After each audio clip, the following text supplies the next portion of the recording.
Hello and welcome to Speedway one more time. I'm joined at broadcast booth, Wellborn. Taylor will be shortly. How you doing, David? Oh, I'm doing pretty good, gentlemen. Oh, Taylor's not here. My bad. I'm doing real good, man.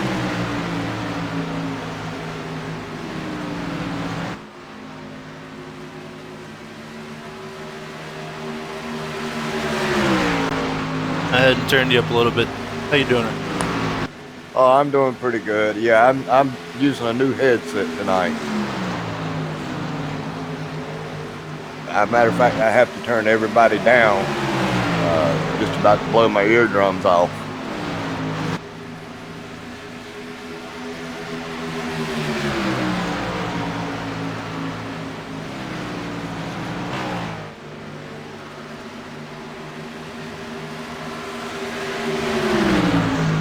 I think we're in for another Jeremy Hebel show tonight. What do you think?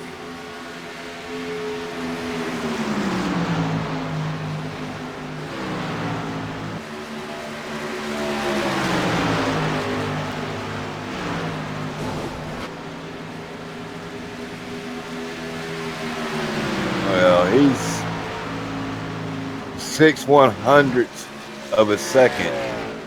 Hey, you guys Over. hear me? Oh yeah, got you, Taylor. There you go, brother. Alright, there we go.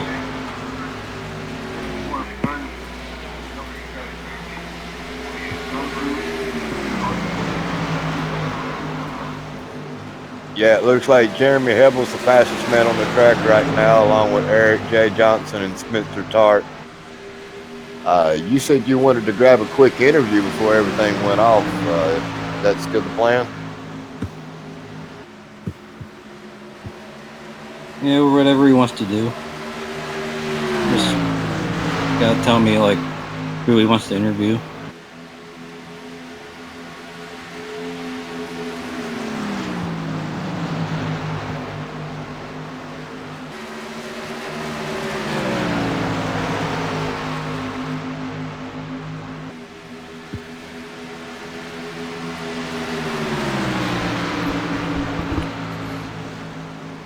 All right, you guys got me.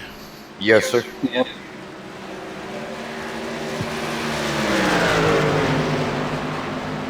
Oh, that was close. Watching Jeremy Hebel. Yeah. I'm sitting here watching them ride around here right now. It's kind of hairy out there. Yeah, there was just a wreck between him and Eric Johnson.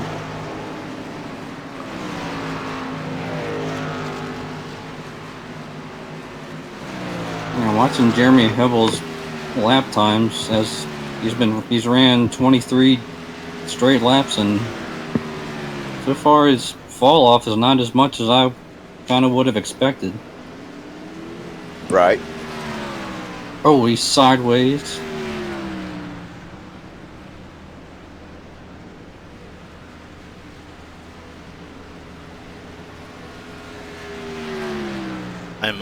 I'm currently going through some mic things here, so I'm trying to find a sweet spot. So Well, you do what you got to do. We can take care of this for right now. Oh, there's another wreck. Yeah. Like I was saying earlier, Jeremy Hebel's been doing really, really well in these trucks. He won the Daytona race, did he not? Yep, he was the one who made it through that last lap wreck, remember? Oh yeah, that's right. You know, I still got my notes from last night, as far as the point standings and everything is concerned for the top five. Right, Anthony Burroughs won, right? Anthony Burroughs did win last night. Yes, he Yeah, that's did. what I thought. Because my internet went out and I couldn't see the rest of it. Went out about like halfway, and I couldn't get back on it till like this afternoon. Yeah, Anthony Burroughs dominated. I mean, just simply dominated the Cup race last night. From start to finish. Well, he led 140 some laps out of 162. Huh. So yeah, pretty much. Well, that's about what Harvick did in the Xfinity race. Oh, that's right. I remember watching the recap and that one really big battle for second coming to the line with Eric Johnson just about sideways through the grass, crossing the finish line. Yeah, I forget who was third. So I didn't do any notes for tonight as I was just going to join y'all here in the booth tonight. But I do have the rundown from Atlanta, from Daytona, and that was Jeremy Hable in first, Andrew Marsh was second, Christopher was third, Casey Drake was fourth, and Matthew Kleinsmith was fifth. And looks like Jeremy Hebel's leading into points. Andrew Marsh is second. Casey Drake is third. Matthew Kleinsmith moves up into fifth position as Christopher's not running this for points. And Right. Eric Weatherholtz is rounding out our top five in the truck series here. Yes, I think wasn't Stouffer running for points in the Xfinity cars? I don't remember if it's Xfinity or if it's the Cup. I know he's running as many of the races as he possibly can this year. Well, I'm looking it up. It's Cup. I got the Cup results. Burrows won. Mike Springer was second. Eric Johnson third. Brendan Dalton fourth, and Matt Lovett fifth. And I finished out 18th. Yeah, see, Daniel got a 10. I did exactly what I said I was going to do. I went right out there and I run about 40 some laps and just nailed the outside wall. Shot down to the inside of the track. I kept it out of everybody's way, but I tore that car all to pieces last night. And yes, then you did. And in 6 minutes, six laps to go, she finally let go on me. I knew it was gonna blow on me, but I was just hoping I can make it to the end without it blowing up. I was 6 laps short. Yeah. Looks like Clay Phillips is up on top of the pylon now.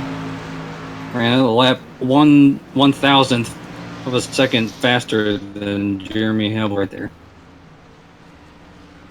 Well, if I'm not mistaken, they're teammates here tonight. I can take a quick look. No, he's in with Christopher Pope and Spencer Tart.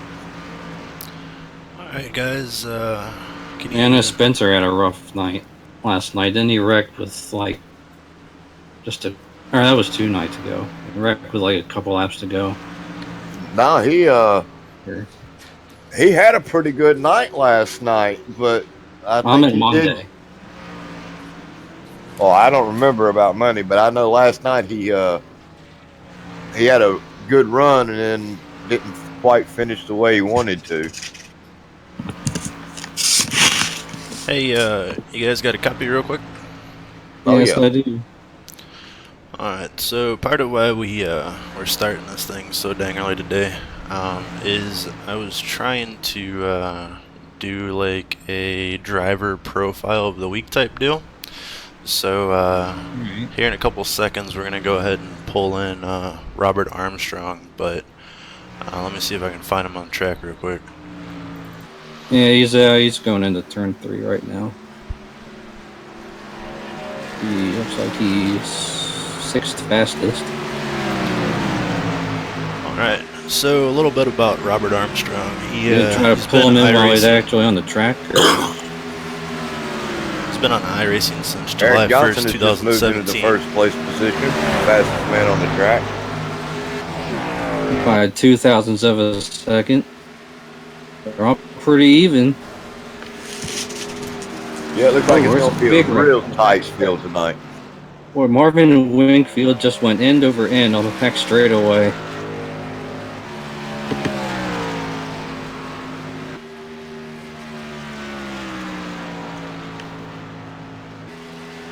Yeah, I'm watching the replay right now. I'm already losing track of how many times that truck went over. Got together with Mike Lemon there.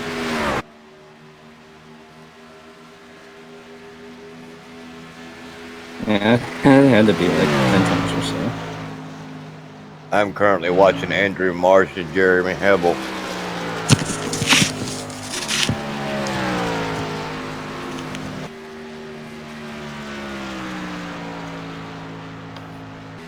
Looks like these trucks are a lot more stabler than the Cup and the Bushman National cars was this week.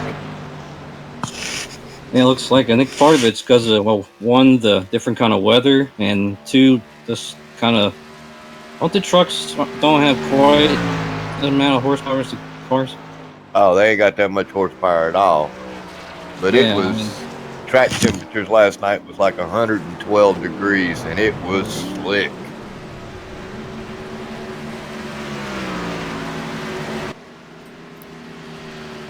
Alright, so a little bit about Robert Armstrong. He's been on iRacing since July 1st, 2017. He's married to his wife Courtney of 13 years, has 2 kids, RJ and Austin. He races, he joined iRacing mainly to start running the dirt, street stocks, and late models, but he's kind of found a home here in asphalt racing. So one of his all-time favorite drivers was Austin Bill from Dawsonville. Currently likes Ryan Blaney. His driving style, he says he resembles a Matt Kenseth, where he can race clean, but knows how to save some for the end. Likes long runs. I'm going to go ahead and try to pull him in here real quick and see if we can get a quick interview with Robert.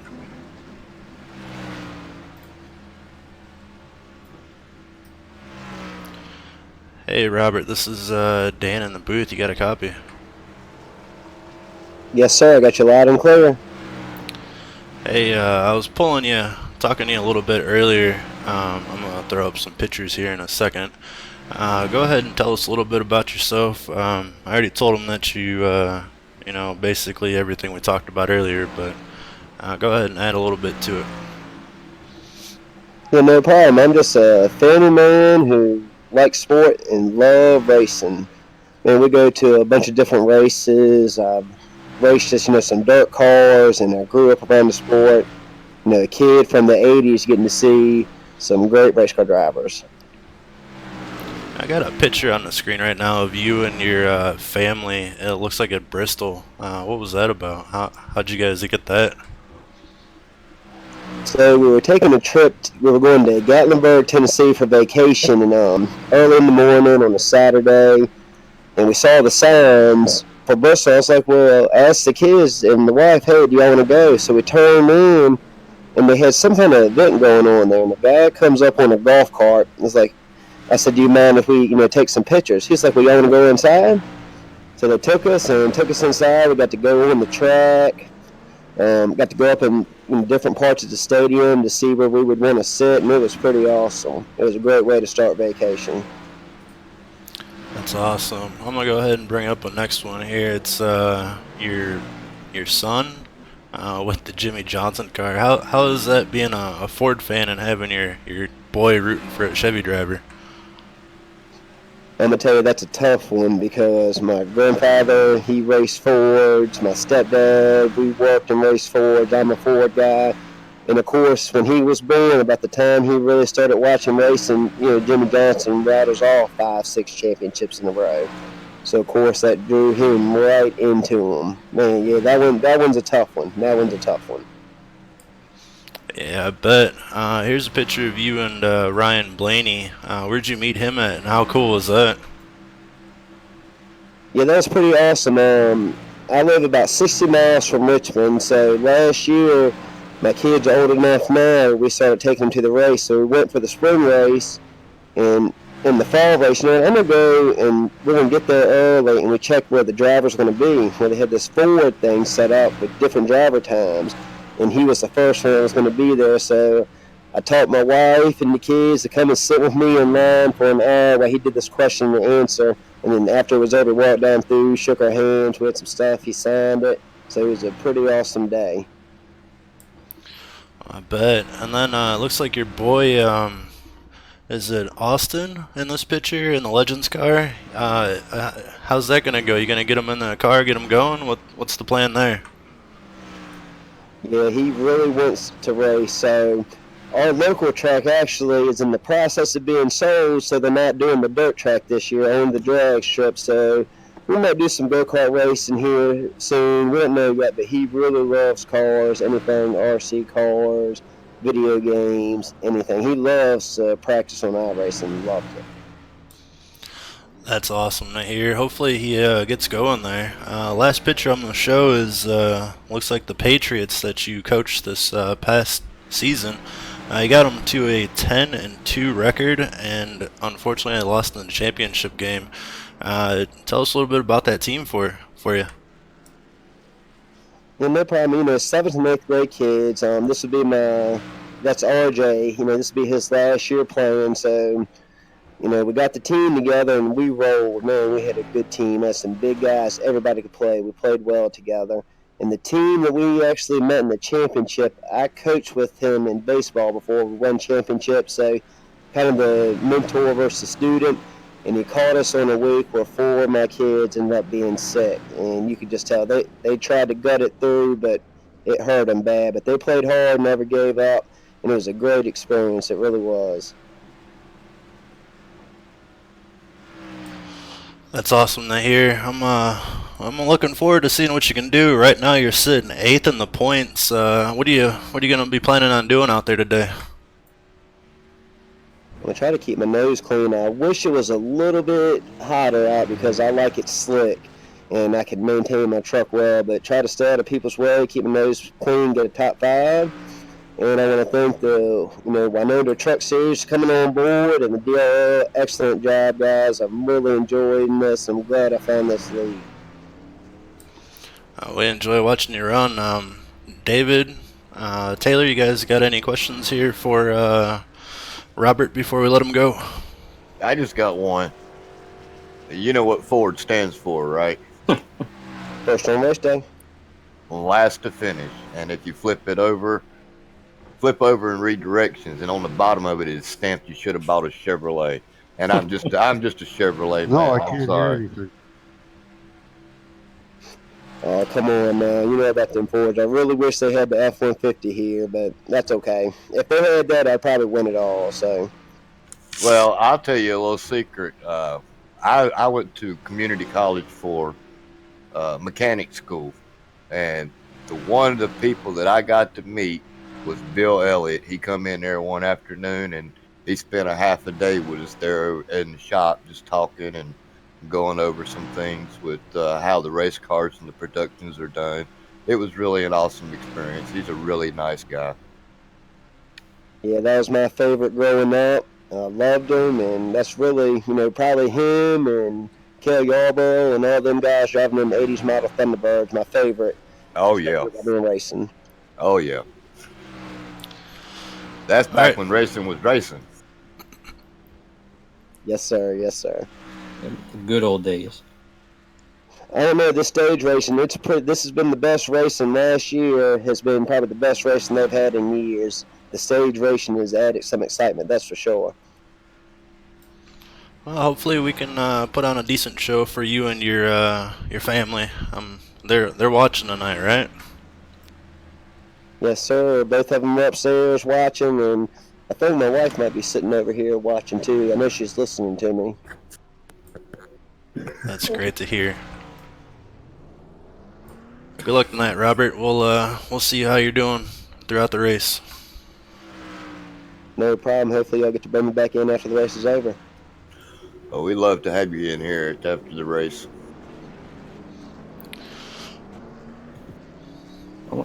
You guys know why they don't actually have 4 trucks yet in here? No, not really sure at all. Yeah, it is kind of a mystery to me. It's a licensing thing, from what I've heard. Maybe they don't want us to spend our Ford not being able to $20 come in. for the truck. Or maybe something to do with the Ford manufacturing company not allowing them to be scanned or something. I have no idea. It's iRacing for you. Yeah. You got every track but Bowman Gray, so I'm still gonna harp on Bowman Gray until I get it here. Yeah, that one's always exciting. Well, that's where me and my brother-in-law race on Saturdays. If you like Mike to see racing fights in like in the modified cars, then Bowman Gray's your kind of racing track. Yeah, well, we run stadium stock, but Mike Lemon has just taken over the first spot as the fastest man on the track. We got Ryan Brandt sideways on the front stretch. Yeah, Ryan was trying to get everything he could get, and looks like he cracked the wall coming out of 4 there.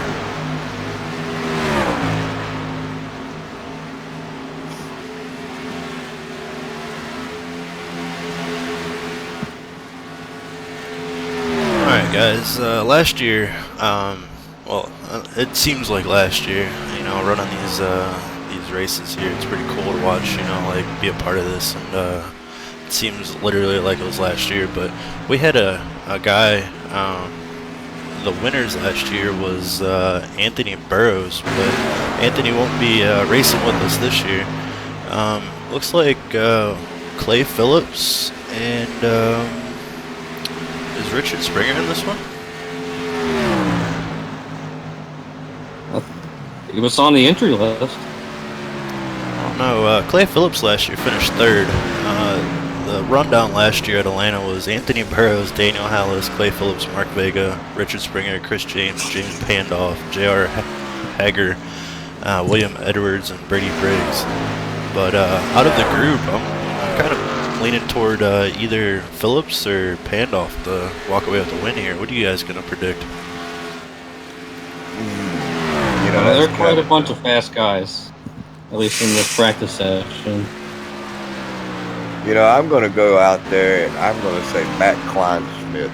I just like the way he's been showing up at the end. You can't see him in the front at the beginning of races most of the time, and right now he's currently 10th. But at the end of the races, he's there. I mean, he's another James Pandoff. You just don't know he's in the race until it's too late.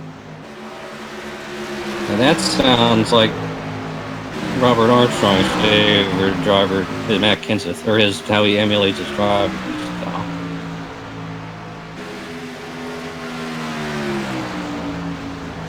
So I'm gonna go on the limb and go with Spencer Tart tonight. Not to prove tonight, trying to get up in the points battle, and been running some pretty consistent laps over the long run, and it's kind of what I'm going to be watching for tonight. Is if we do go green for a while, whose truck's going to be handling the best after 20-30 laps?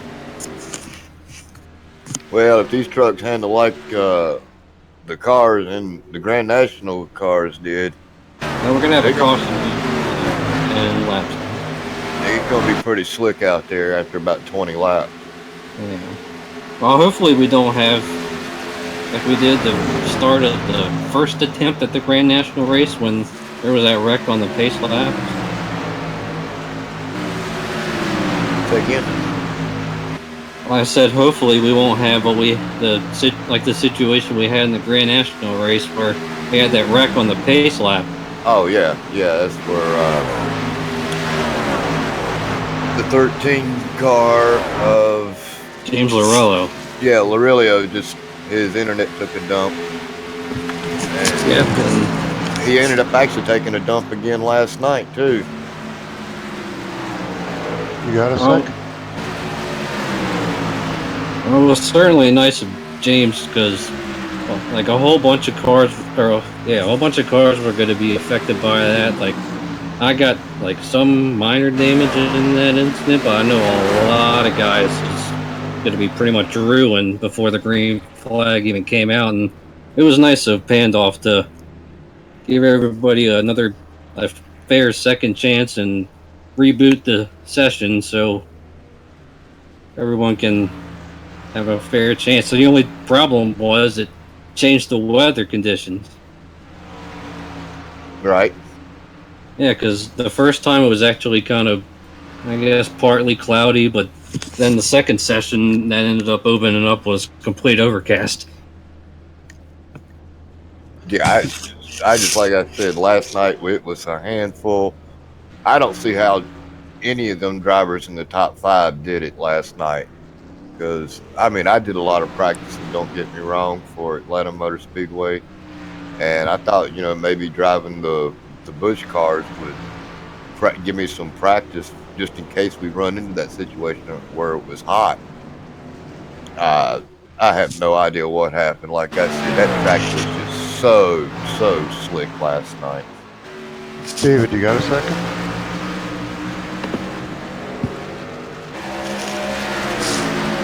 Jeffrey Meyer, what's up? Hey, just wanted to let David know how to pronounce my name. It's Meyer. Oh, good, I got it right first. He's been going Mir or some other things, so. Yeah, Just wanted well, I was doing.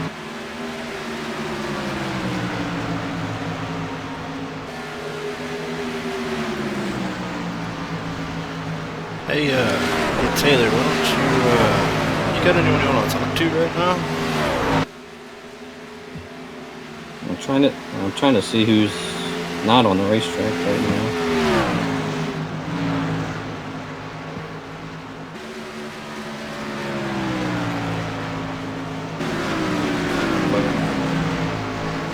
And that was Jeffrey Meyer. and he's currently in 19th position. Yeah, I hope his luck turns around. He had a rough week at Daytona, not just in this Dynasty Racing League, but throughout all iRacing. I was in a lot of races he was in my room, and he got caught up in quite a bit of wrecks. None of them were really his fault, just pretty much caught up in all of them. So yeah, wrong place, right time.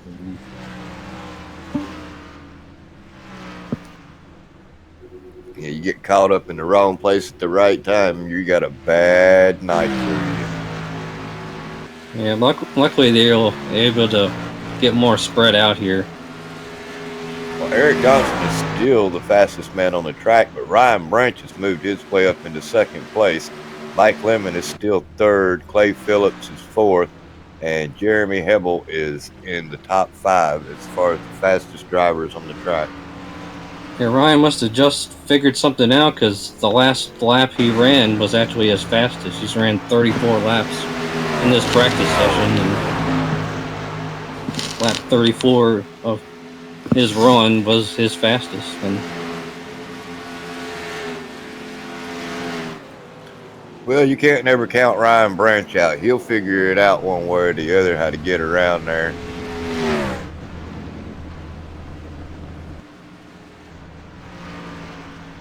Alright. Gotta find him here.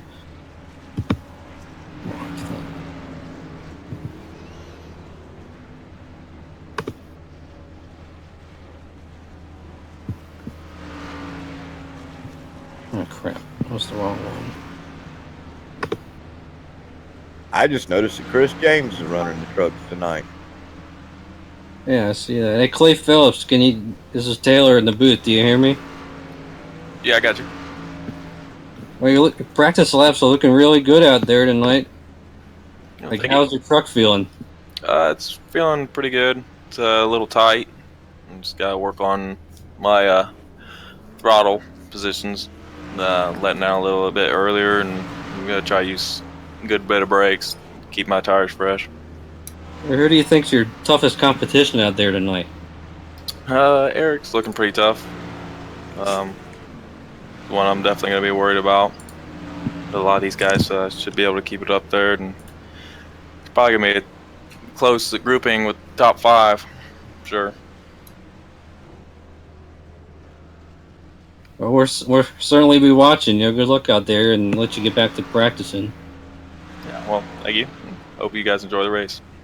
All right, we will. We'll be good watching you.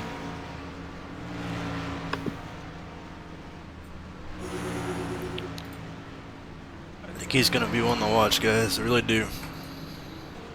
Yep, he's been pretty consistent.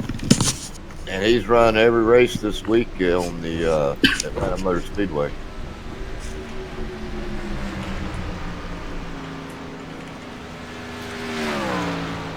And that's certainly got to be an advantage for tonight, the seat time and knowing what the track's going to do for all kind of conditions he's been in.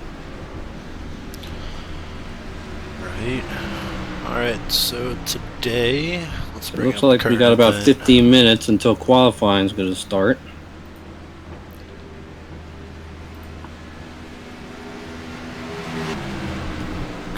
Current events right now. We have looks like we're having 90-degree weather with 70% humidity, which is actually a little bit hotter than what we did last time the trucks were at Atlanta in the DRL. Last time it was 86 degrees Fahrenheit, 9-mile-an-hour wind out of northwest, cloudy afternoon. So the track's gonna be a little bit hotter than it was last year, and you know, last year I raced that. It was pretty freaking slick. So hopefully these guys can go out there and conserve some tire. I do know the tires seem to like wear in after about 5 or so laps out there, and then you got maybe another 10 laps worth of getting going, and then they start falling off. So hopefully these guys can do some good stuff with that. Yeah, tire management is really critical here. I mean, after about 30, 40 laps, you're pretty much almost like on the rim, feels like. Well, the track temperatures are right at 98 degrees, so it's a little bit cooler than it was last night. Yeah, last night was off the chart. I just hope these guys can get some long greens. Yeah. What'd you say it was, like 110 degrees yesterday? 112 track temperature last night. And I've noticed that Jeremy Hebbles missed his pit box a couple of times as he's coming in running a few laps out there and trying to get familiar with his pit road speed, getting everything set up. I believe he thinks we're going to get a green flag run tonight.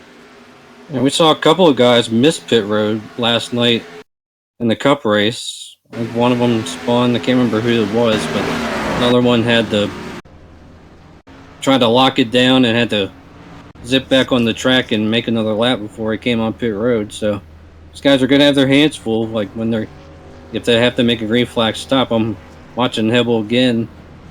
He had to lock the brakes up just to make it on the pit road. And that time he didn't even get to his pit box. He was avoiding another driver. Yeah, his pit box is way up here at the pit out. Yeah, he was the first one in the server this evening. Alright, so they're going to go ahead and start their pre-race announcements right about now. So nobody's going to be on the track. What do you guys think would be the key as far as diving on the pit road? I know last night in the Cup Series for me, it was definitely trying to stay low and slow down, but I had a lot of rear brake in mind.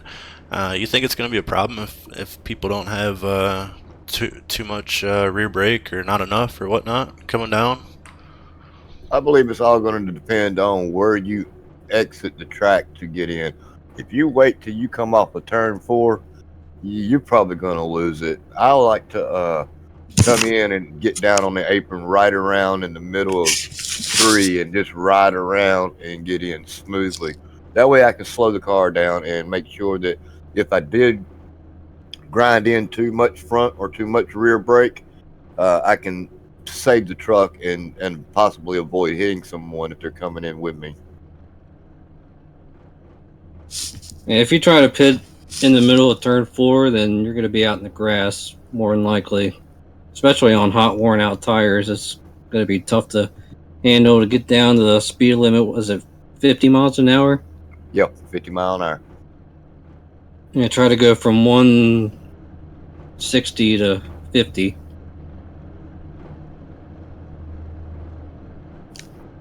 I'm still waiting on my paints to finish updating. It's like Ryan Branch is same here.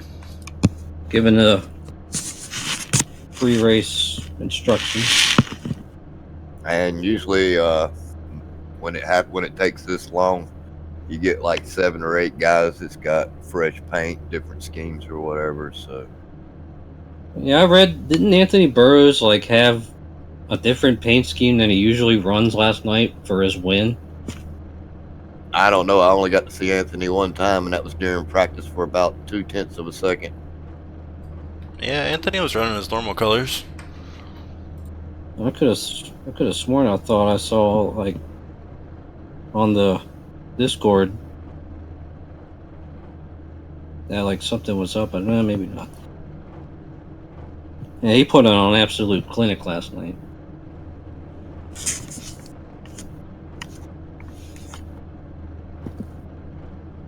Mitchell Briggs has moved his way up into the top 4 and has bumped Jeremy Hebel down to the 6th position as far as the fast man on track. But James Barilio is actually in this race here tonight as well, and he's sitting right there in 7th position as the fastest man on the track. So I hope he can at least get one race in this week without some bad internet connections. Right. He's had no luck at all this week. I mean, I still can't get over what happened to him on Monday. I mean, that was about the darndest thing I've ever seen. I've had it happen to me, not internet connection, but all of a sudden your wheel just takes a dive on you. Or I've actually had my desktop minimized when I was running NASCAR 2003. It would just deminimize, and then you don't see anything, but your truck still keeps going. Right.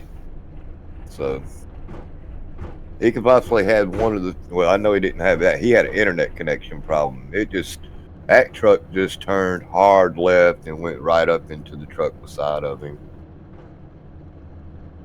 Yeah, I mean, I could obviously tell that it was certainly nothing on his part. Yeah, it was definitely net code. We got a pretty tight field tonight in practice times. The top 20 are about 2.5 tenths of each other. Yeah, Dustin Eichert's only about 2.6 or 26 hundredths of a second slower than Eric Johnson on speed, and he's ranked 20th right now.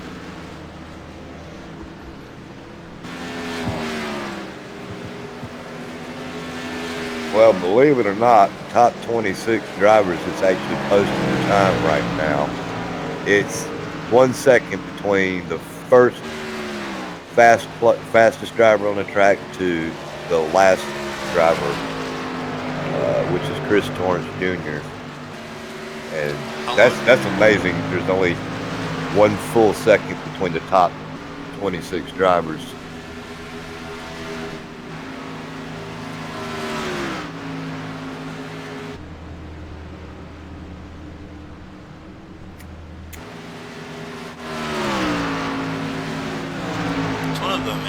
About the trucks and the truck series is, in a sense, like they're so set up to where like everyone can stay pretty much with each other, but at the same time, if you have the ability to go out there and like legitimately save your stuff and be fast enough at the same time, you can just run away with it.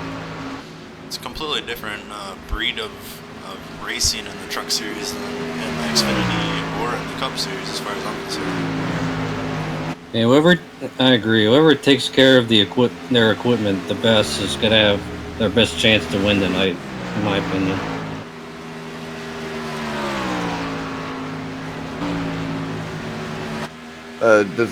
We don't have that much of an aero effect tonight, do we? Oh, I wouldn't really say that. I mean, if you remember back the last time we were here in Atlanta, I had that epic battle with Brady Briggs and Blake Griffith, and like it seems like if you can get high enough on someone's rear end, like let's say like the one right now is running the low side, if you're able to get up in a little bit out of his groove, it seems like the air kind of disrupts the car just a little bit. You can kind of get an advantage in a sense. Oh, I was talking about if you bent the truck up just a little bit in the front end. Yeah, you can definitely. Yeah, you're not going anywhere. All right, 10-4.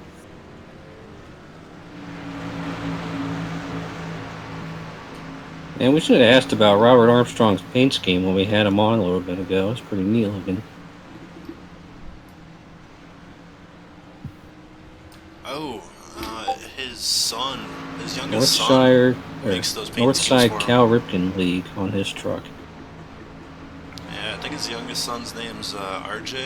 RJ ends up making all the paint schemes for what Robert runs in the series. And I like that Dustin Eichard old Neil Bonnet scheme he's got on his 7 truck. Yeah, that's a pretty sharp paint job.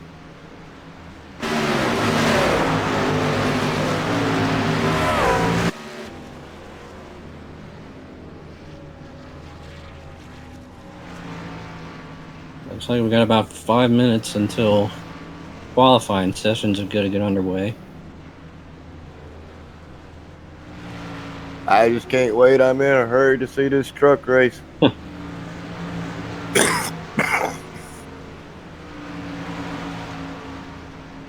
it's certainly going to be a good one. Well, Jeremy Hebel's actually put 65 laps down already. He's already run almost the complete race tonight in practice.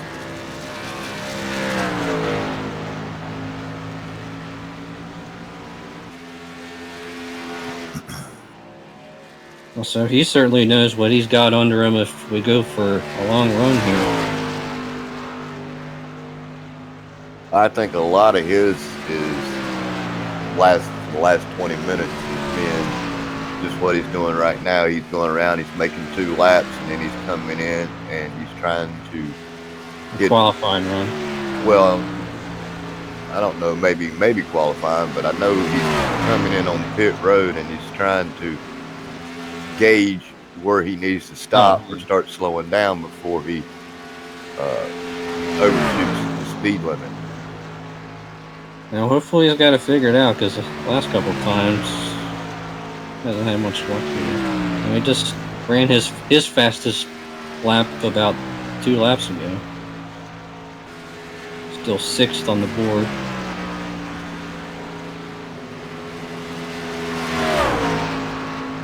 So actually tied for 6th on time with Mitchell Briggs right now.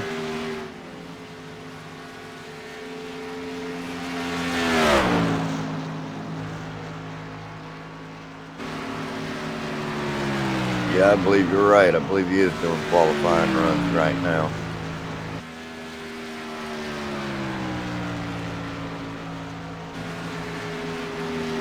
Someone's blinking on pit road.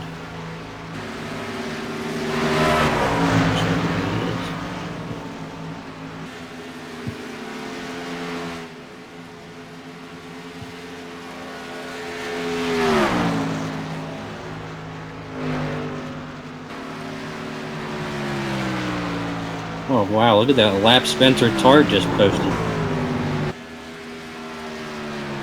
He took over first position. Well, I guess I'm looking good for tonight, and he was my pick. We can keep this speed up.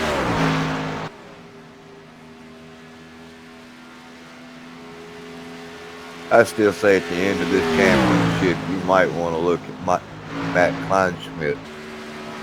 Like I said, he may be sitting around as the 15th fastest car on the track, or truck on the track, but I bet when it comes to the end of this race, he's somewhere up there near the top 5. You know, like that old Matt Kenseth feel about him. You know, qualifies mid-pack, but then, like, before you know it, he's up in the top 5. Yep. And a real threat to win the race.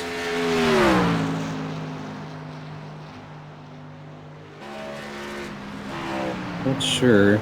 Looking at I should have popped me some popcorn.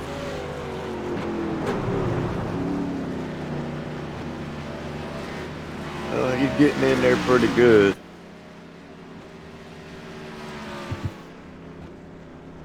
Maintaining 48, 49 mile an hour as he goes down pit road. This box.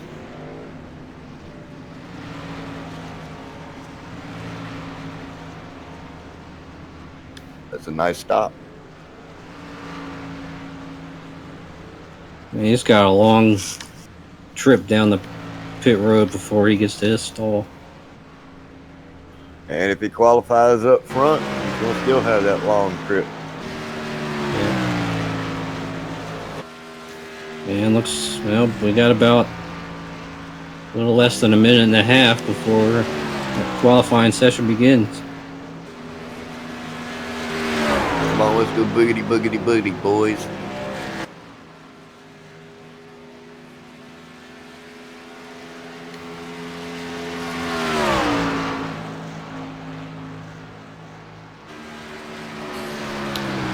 Alright, again, we're just winding down on the very end of practice here. We've been out here for about an hour.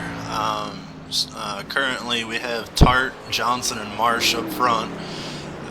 What do you guys, who you think? You think it's going to change any in qualifying, or what are you predicting here? I still say Jeremy Hebel's probably going to pull it out. I still like Spencer Tart's chance, but there's certainly going to be a lot of contenders. I don't think you really pick one specific driver. Sorry, guys. You can't count out Ryan Branch either. He may actually figure out a little something in qualifying as well. Right now, he's fourth fastest. And, yep, here comes the end of practice, and qualifying will get underway. Qualifying's about to start for the Atlanta 100 here in the Winona Road Truck Series. We're going to be running 65 laps. We have a couple picks here, and we're going to see if they come through like we think they will.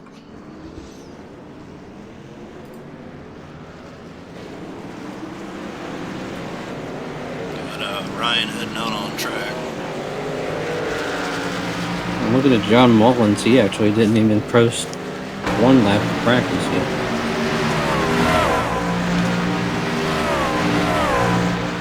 And I see Martin Wenzel's writing down, or messaging the guys, reminding them about how they have to run a qualifying lap to avoid a penalty. I think there were two guys last night who didn't post a lap and started out with a penalty. Yep. Yeah, you'll have that from time to time. I mean, if that's how you want to start the race, by all means, start a lap down. Hope there's some caution on that. A couple of them had some issues, I believe, but looks like Ryan's running the high line the first lap around. I guess gain some speed that way. Yeah, he's doing the Daytona run. And just a reminder that if you hit the wall both practice or both qualifying laps, then that won't count against you for your. I mean, you won't get penalized for it. Obviously, you're going to be starting in the back because both your laps won't count, but you won't have to start with a penalty. So right now, Ryan's on point with the first lap. Hebel came in third there. I guess we'll see who has the best lap coming around. Oh, Spencer Tart, I'm watching him. He just scraped the wall. Yeah, if you do not put up a time, regardless of whether you bump the wall or if you get a 0x or clip the grass, it will count against you. As Gatsby found out last night, he brushed the wall on both of his laps and he didn't get a chance to put up a time. And he was still given the black flag. So you have to put up a time. Yeah, you have to put up a time. Now, you can ride around all the way on the bottom of that track like I did and take a 4-minute, 22-second pit time. And that way you ensure that you get a time in. But you have to post a time. Here we have, we watched Ryan go out there and run his lap, and now we're watching Eric Johnson's replay of his first lap. Johnson was able to get all the way down to the bottom and basically hold it down there. It looks like both turns. And that right there, guys, is the difference. A good lap and an awesome lap. I mean, look at him. He's right down on the line. You can't beat that. So that's like the hard to climb. Looks like right now, Eric, yeah, Eric Johnson might be the pole setter. Man, yeah, he's ran the fastest time by a full 1/10 of a second. He picked up a lot of speed as well. Him and Andrew Marsh both did.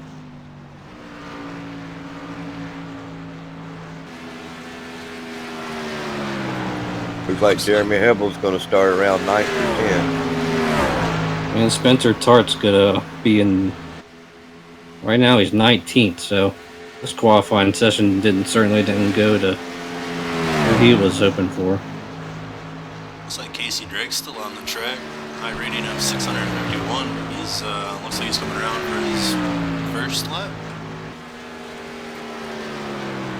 Side Darius Jackson has did pretty good. He's got himself up in top 15.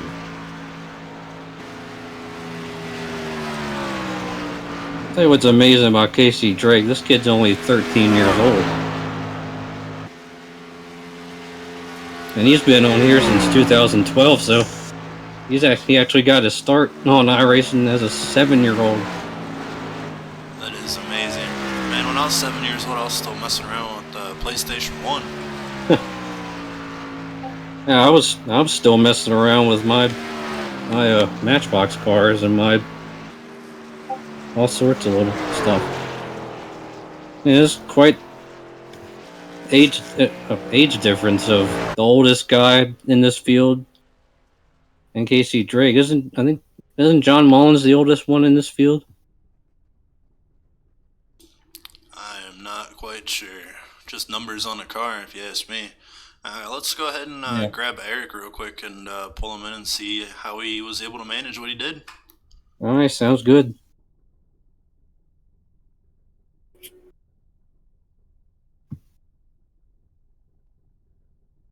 He's in the do not disturb room right now.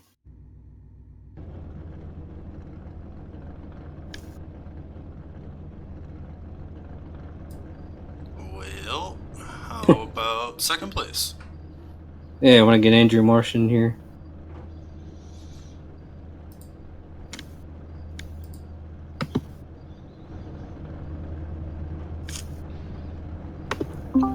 Andrew Marsh, this is Taylor in the booth. Do you hear me? Yep, how you guys doing today? We're doing great. We're expecting a great one out there. How's your truck been feeling in this practice session? It started out a little bit slow, but it's been getting faster and faster as each run I make, for sure. And I know it's early in the season and you're second in points, but like, what are you expecting to run tonight? Like top 10? Top 10 definitely would be nice. I'm just going to start. I kind of want to have low goals for now and go from there. If I keep up the momentum, maybe I'll step them goals up for sure, but I'm just going to enjoy it while I am running good. What kind of race are you expecting tonight? Do you think it's going to be a crash fest, or do you think we're going to go green for a while? I definitely think it can go green. I hope. It's hard to say, really. It could be either one. Well, we're certainly going to be watching you. Good luck out there. Hope we'll be talking to you at the end of this thing. Yep, it's going to be a fun one for sure. Thank you. All right, I'll let you go. Time's about to run out. Okay. Well, we're just about ready to go here. The truck's lined up on the front straightaway.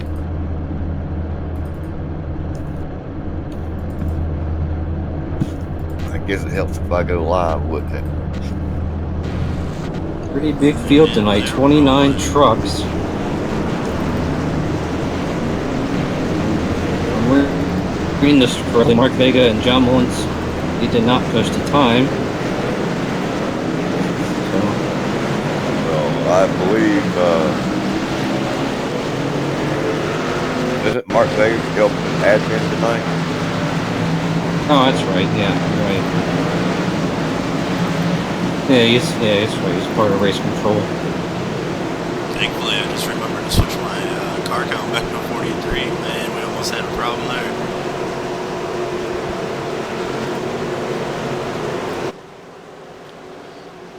field coming off.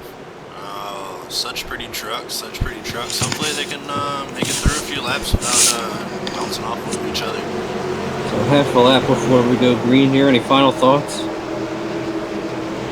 Keep the truck clean and Just survive. hang on to what you got and pray. Yep, I take do a care lot of your of praying. trip. I don't want to bug you guys, but I'm still in here. Oh, I'm sorry, Andrew. Oh, there he is. Pace cars and green. Boy, we just did get him back where he needed to go.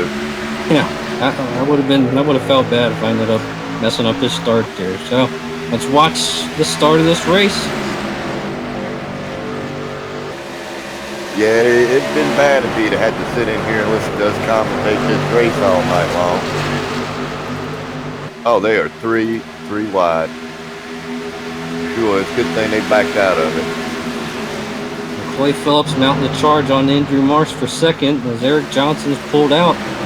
He's going to come around and lead this first lap.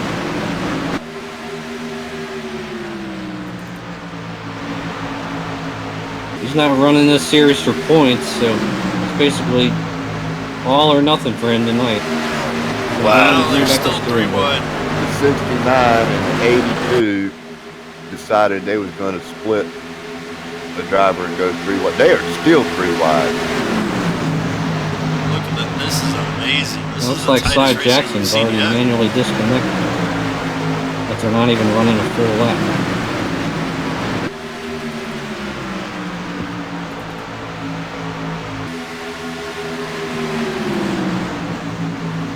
I'm going to keep an eye out on Mitchell Briggs and Chris James, as I've already seen them go 3 wide twice.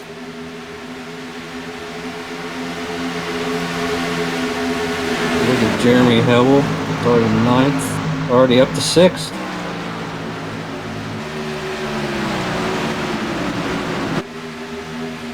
Right Certainly now, got to be feeling good after his win at Daytona. it's like Well, I'm pretty sure he's just going to sit back and ride just a little bit. Try to take care of his stuff. He did do a lot of practicing, so he knows what's up underneath his truck and how hard he can push it. And it is a long race. We do have 65 laps here tonight. Right now he's on the outside of Chris James and he's trying to take over 4th. That was off turn 4. Right now with Ryan Branch trying Now he's going to have to Clay Phillips for 3rd. Thought about it. He's going to follow. Oh, now he's going to dive under. And meanwhile, Ryan Branch has moved into 2nd, and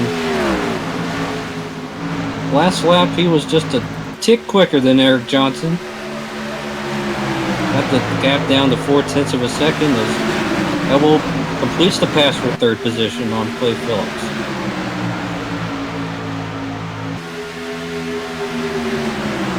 Now the gap's 0.3 of a second between Branch and Johnson. We might have a lead change coming up here momentarily. Well, those two checked out on the field, and it is just a melee of cars behind them. That it is. These guys are I just think somebody fighting. just brushed the wall. Oh, Ryan Branch has brushed the wall. Looks like off turn 4. Oh, yeah, we got a big wreck. Spencer Tart was involved in it. Well, so much for my pick.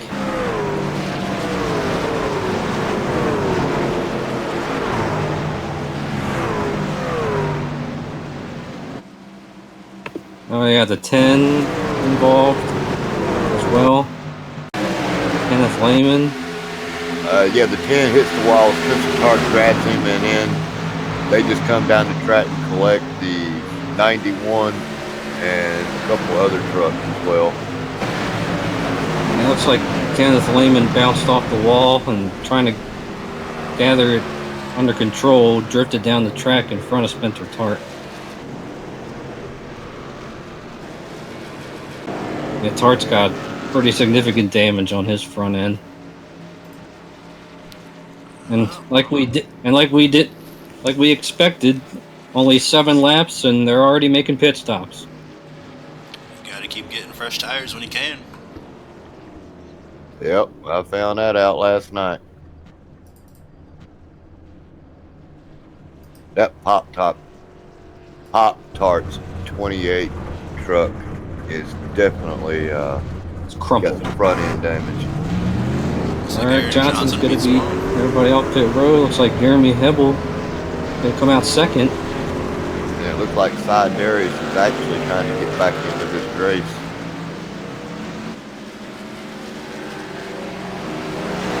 We'll get Ryan Branch, because he had just gotten into the wall about the same time the crash was going on. Looks like the right side a little caved in, but I don't think it's too serious. Spencer Tart is definitely spending some extended time on pit road. Looking at Ryan's truck right now, on my screen, it looks like the right front fender's a little crinkled in, a little splitter damage. Hopefully it doesn't affect him too terribly bad. Yeah, he was certainly chasing down Eric Johnson. Yeah, he definitely got some right side damage. It's probably going to take him 3 or 4 pit stops to get all that fixed. I'm sure he didn't fix it all.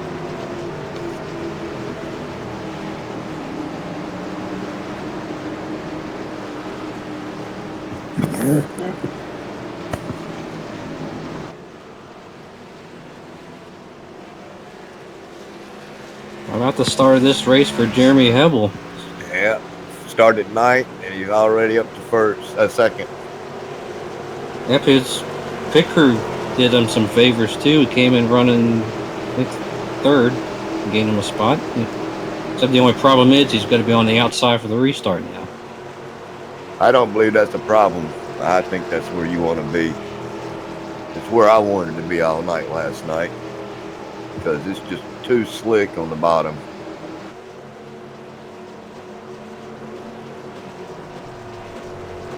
And plus you can maintain that speed on the top end and pull them on the back stretch. Well, see, that's, I want to say you can run pretty much wide open here for like a lap or two before you really start worrying about tires. So, yeah, I think the outside would be the best way to keep the speed going. However, the shortest distance between 2 lines is the bottom, so I don't know.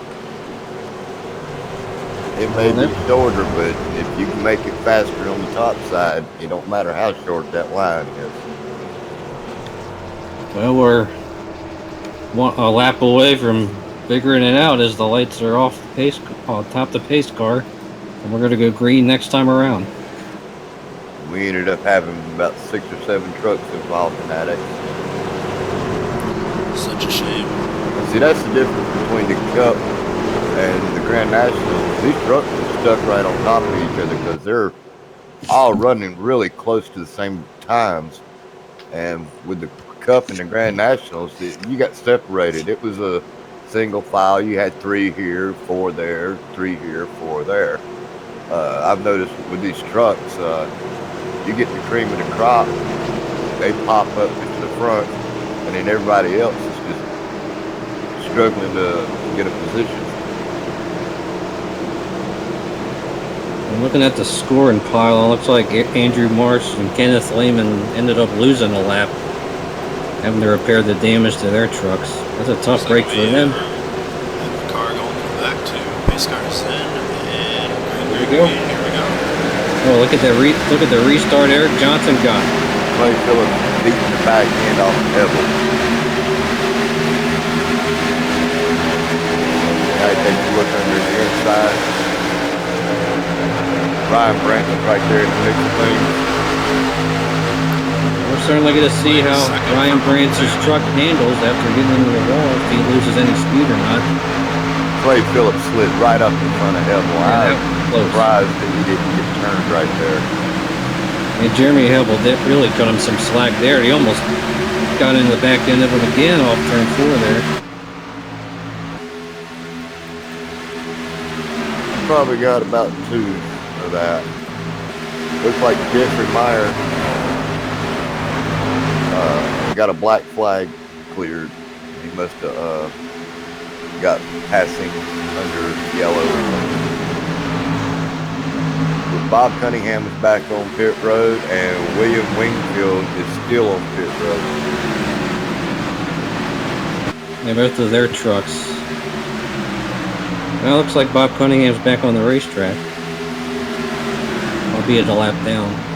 And believe it or not, Jeremy Hebel is actually catching Johnson. Look at James. And that's what we saw in the first run, that Johnson was able to scoot out to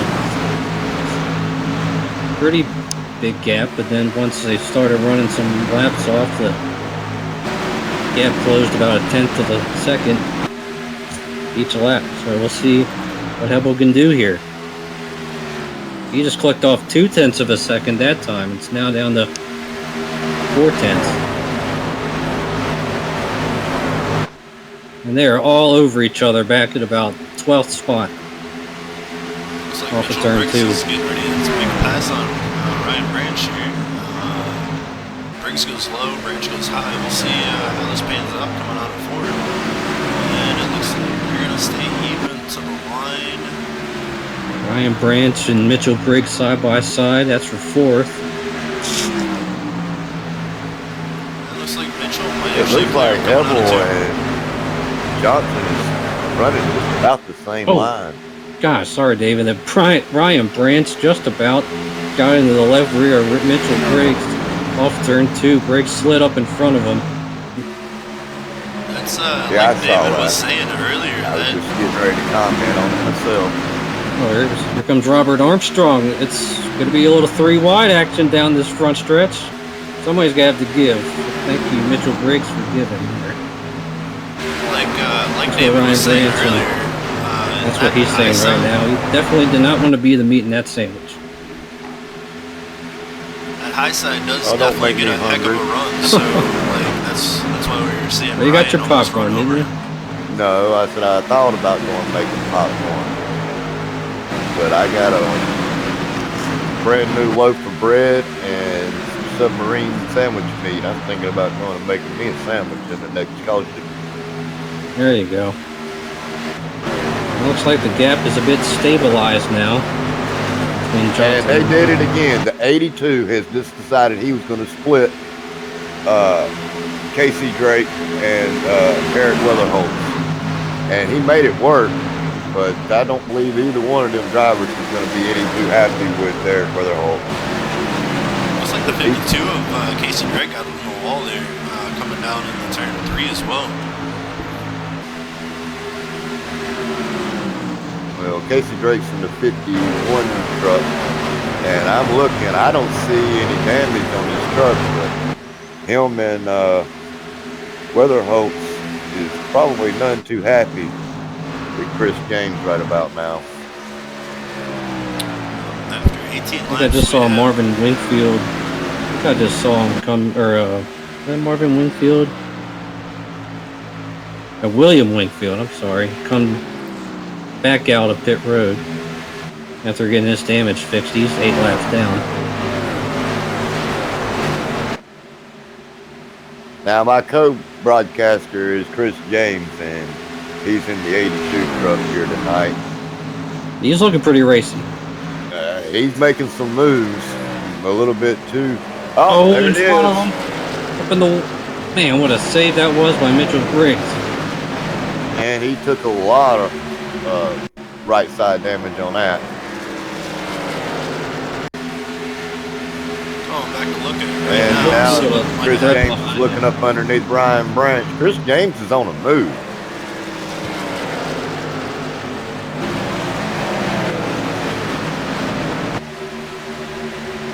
If he just passed, who was that? Is that Matthew Punch?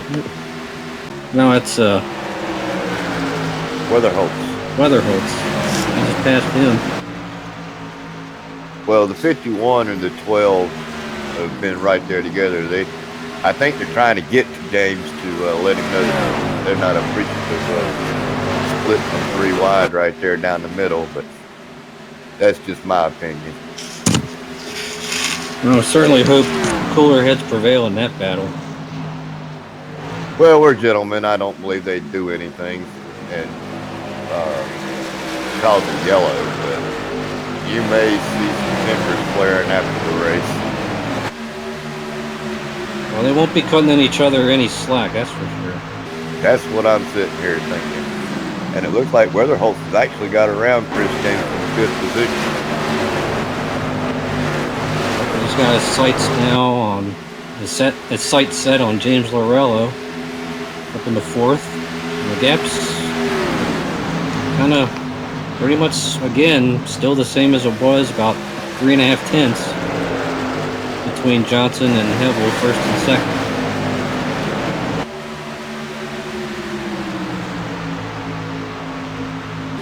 We're 23 laps into a 65 lap race. And it came in on lap 7. So they can do it on one more stop.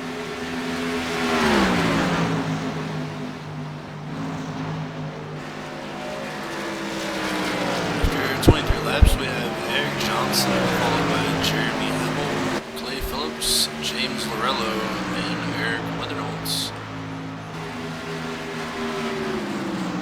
And back behind them, they're all over the place down this front stretch. Robert Armstrong, Casey Drake,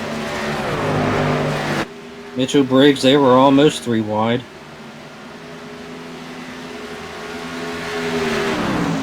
So that's what I'm talking about. You know, you get 1 or 2 trucks that can break away, like Weatherholtz and Chris James, and they're trying to run down Clay Phillips, Jeremy Hebel, and Eric Johnson. And then right behind them, it's a mess. I mean, trucks are just fighting for position. Well, up front, Hebel's taking a look underneath. And about 2 truck lengths.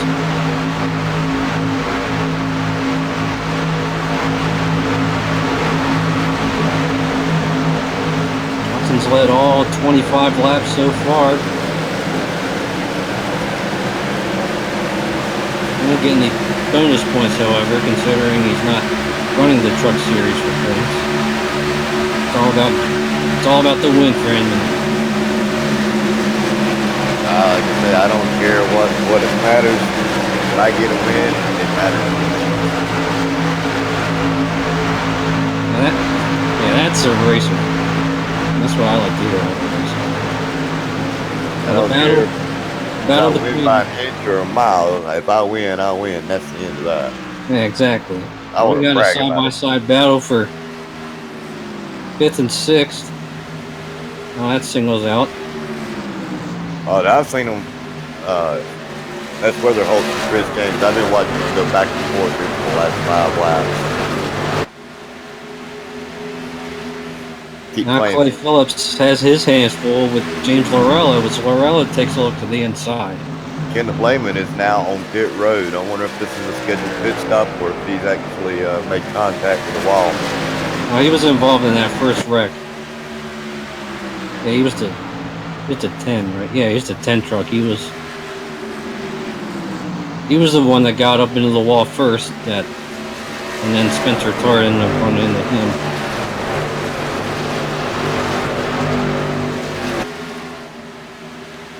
Racing back here for 10th place is getting intense. And they got about a 6-7 truck gaggle right there. Yeah, definitely gaggling up, that's for sure. Oh, it looks like Ryan's in the grass. Ryan Branch, yep, he's dropping back. Well, believe it or not, Weatherholt and Chris James has actually caught James Lorello and Clay Phillips. We're looking at the replay right now to see what may or may not happen on Branch. He just got super loose coming off before, ran right through the grass. That's a shame. Right now, looks like Pandolf's getting ready to pass him as well. Oh, they went 3 wide. Oh, My goodness, are you guys seeing this? This is, man, they're still 3 wide. Weatherholt had to take to the grass to avoid Clay Phillips. And Clay Phillips got in the outside wall. Chris James, he has been battling it out, and he got up underneath Clay Phillips, and then the 12 again split them and ended up going 3 wide. And that's what happened with Clay Phillips as he ended up brushing the outside wall.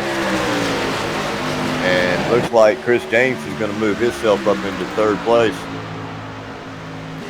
What a run by Chris James so far today. He's doing a great job. Yeah, looks like he's got him clear off turn 2. Hey, David, you think Chris is trying to get some type of redemption for his computer issue there? It may have helped him wiping the system out. Said no iRacer ever. I just hate to lose everything on my computer. Comes Weatherholt, he and Borello side by side down the front stretch into turn 1. I got 7 terabytes on my machine, and I got a 12 terabyte cloud, and it takes me hours to fix my machine.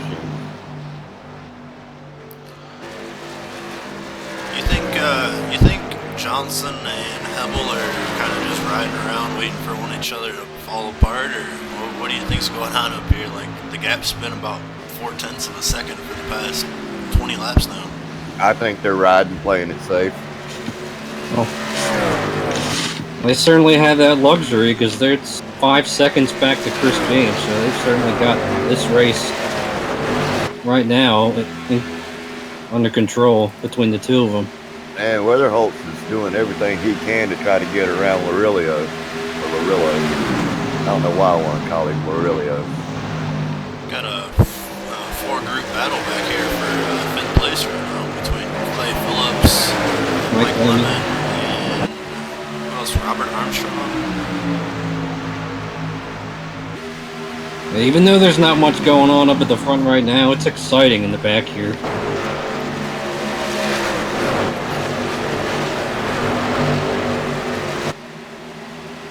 They are trying to go 3 wide again back there with Clay Phillips, Casey Drake, Bradley Freeman.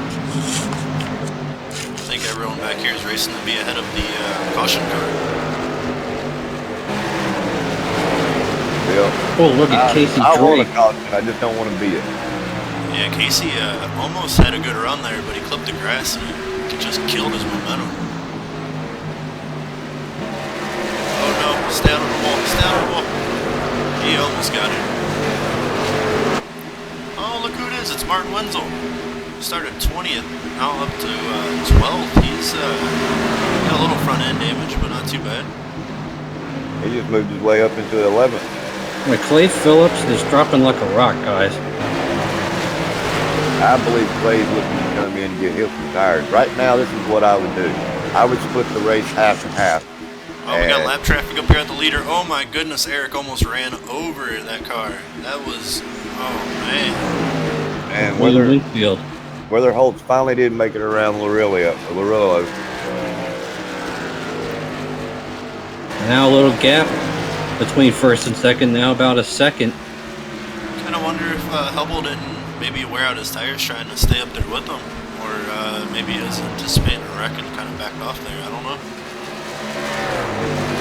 I think he's probably expecting a wreck. Hey, what do you guys think pit window is here? 10 now? laps? Right now? Yep.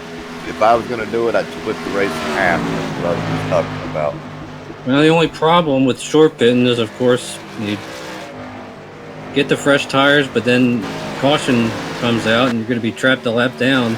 But still, if you run out here, another 20 laps might wear your stuff out even more. So it's a risk either way. What was the way time? Well, the way they've been driving, taking a short pit right now would probably kill you. Yeah, because we might be getting a caution here any minute. The way these guys are all over each other. Well, we've only had one yellow flag tonight, is that right? Yeah, 7 laps into. So these gentlemen actually put on a good show for us here tonight. This is an awesome show. There's battles everywhere. They're leaning on each other. They're not wrecking each other. You can't ask for much more in a race than this. Martin Wenzel just moved into the top 10 after starting from 20th, passing Casey Drake. Looks like Ryan Branch is on pit road. That's probably a scheduled pit stop. I kind of wonder, last night in the Cup Series, the fall off was extreme. Tonight, it's not as bad. I wonder when the leaders are, like the first two are going to say, all right, we got to pit. That way we don't get run over by everyone that's starting to pit. Well, there's only 25 laps to go, so if you're going to pit, you need to do it now. If you wait till you get 10 to go, you lose 3 laps getting your truck back up to full speed. That gives you 7 laps to try to gain position. So if I was going to do it, I'd do it now. And you won't have much time to take advantage of the fresh tires. Exactly. There's no way these guys can make it to the end on gas, is there? You might be able to. Well, see, the thing about it is they pitted on lap 7. Everybody came in. They may be able to actually make it on gas, but the tires are not going to make it. You're going to want them fresh tires here in the next 5 laps with 20 to go. And the 83 has just hit the wall right there in front of Eric Weatherholtz. He saved it, but... Yeah, he's having quite a tough time even keeping it straight down the front stretch here. He might have maybe bent something under the rear. But he's 9 laps down now. He was involved in that first crash. He's probably knocked the toe out on that truck. Yeah, he's all over. Around. Oh, we had another one almost cracked the wall coming out of 2 there. Oh, Mike Lemon. He kept it off, thankfully. Man.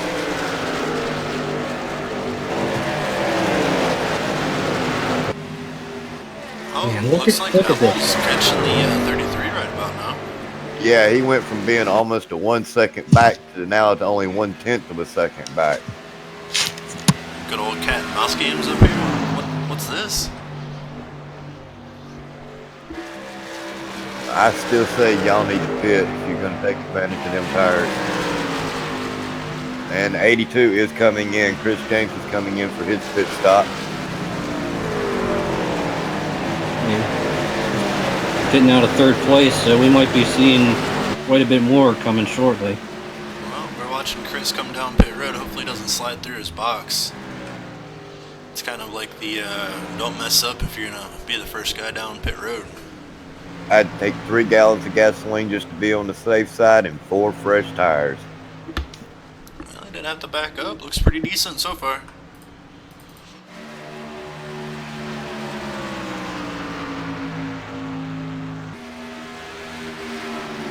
Pretty good stop too, 15.58, not bad at all. Now he's got to hope this thing stays green, or he's going to be caught behind if the caution comes out. Looking at Bradley Freeman's truck right now. He's moved up from his 19th starting spot up to 8th, but he's got quite a bit of damage to the left rear. I expect Hebel to come in because he was doing 20 lap runs tonight just to see what his truck would do for the first 20 laps. So Robert Armstrong will be the first one to come down pit. Oh, he missed it. Oh no. Hopefully he can get going again. That's a shame. He was doing really good tonight. Oh, looks like blink out or... Yep, we are now getting green flag pit stops. But our leaders are still out there. Johnson, Hebel, and Weatherholtz is still not come down pit road.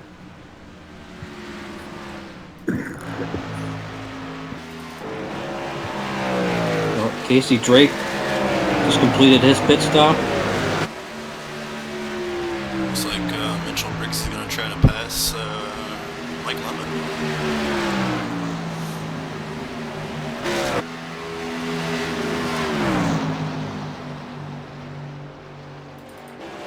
We're down under 20 laps to go, so if you're gonna try to take advantage of fresh tires, now's the time to do it. I just feel that if Johnson and Hebel stay out, Chris James is going to slip in there and be just too far ahead of them when they finally do something. What kind of lap times is Chris running right now? Chris James turned a 31.8 his last lap, and right he's now, running the same lap times as the leader. All right. Well, right now he's having to pass a couple trucks, so this lap might not be as fast. looks like our leader is about to come up on a little bit of lap traffic too. There's only 12 trucks on the lead lap right now. We got 15 laps to go this time by.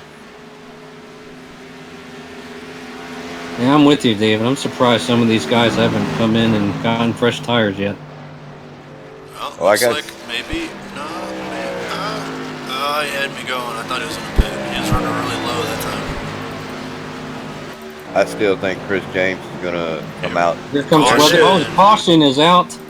Well, Chris James, I believe, is the first car. He is the first truck one lap down.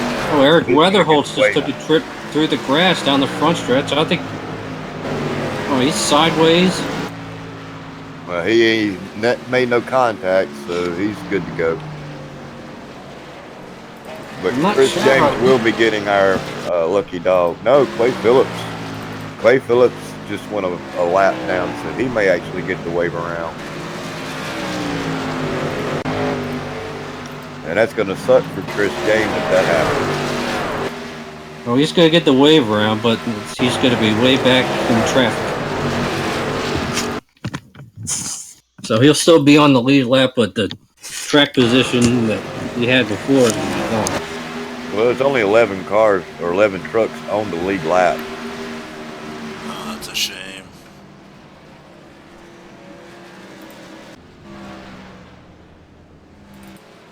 Well, now it's time for the pickers to step up. And it has actually moved Clay Phillips down into the 14th position. So Chris James may actually get the wave around. And Clay Phillips is on pit road right now. Yeah, that caution came out because Bob Cunningham ended up getting loose coming out of one of the turns and hit the wall pretty hard. And then Clay just had nowhere to go, man. Well, if everything works out for him, he will start right there in 12th position on the lead lap. Well, here come the leaders.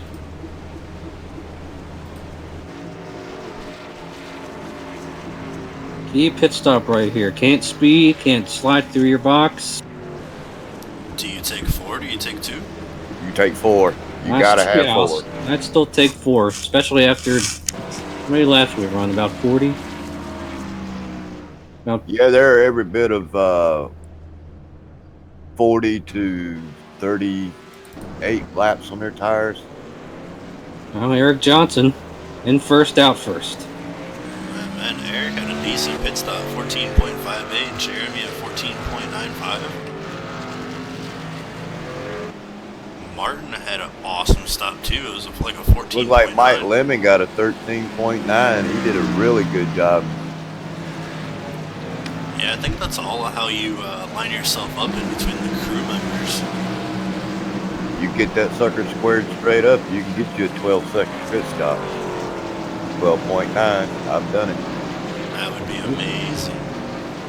He's going to be rewarded with restarting this race in 5th when we go back green with about, say, 10, 11 laps to go.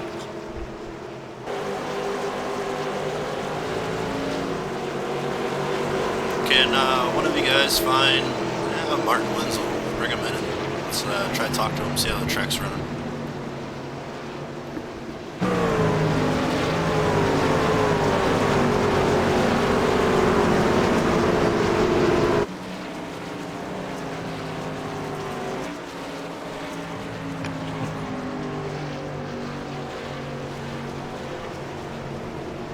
Martin Wenzel is all the way down in lead committee. Is he unavailable right now? I'll bring him up.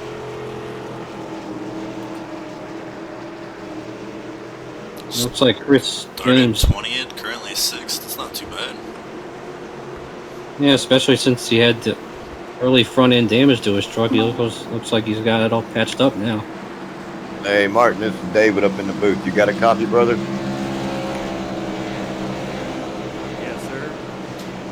Well, how's that track feel to you out there?